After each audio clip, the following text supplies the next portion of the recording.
بسم اللہ الرحمن الرحیم۔ لاکھوں کروڑوں درود و سلام حضور نبی پاک صلی اللہ علیہ وآلہ وسلم پر اور آپ کی آل پر۔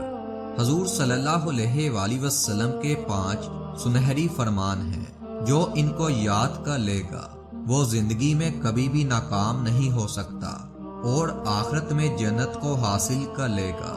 حضور صلی اللہ علیہ وآلہ وسلم نے فرمایا، نمبر 1، تم نجومی کے پاس نہ جایا کرو۔ نمبر 2، قبروں کو سجدہ گاہ نہ بناؤ۔ نمبر 3، لذتوں کو ختم کرنے والی موت کو کثرت سے یاد کیا کرو۔ نمبر 4، دنیا میں ایسے رہو جیسے اجنبی یا مسافر ہو۔ نمبر 5، اللہ تعالیٰ اس کے چہرے کو تر و تازہ رکھے جو حدیث کو سنے اور آگے بڑھائے۔ حضور نبی پاک صلی اللہ علیہ وآلہ وسلم کے ان 5 سنہری فرمانوں کو یاد کر لو، دنیا تمہارے قدموں کے نیچے ہوگی اور تمہاری ہر پریشانی دور ہو جائے گی۔ بحوالہ صحیح مسلم اور صحیح بخاری شریف۔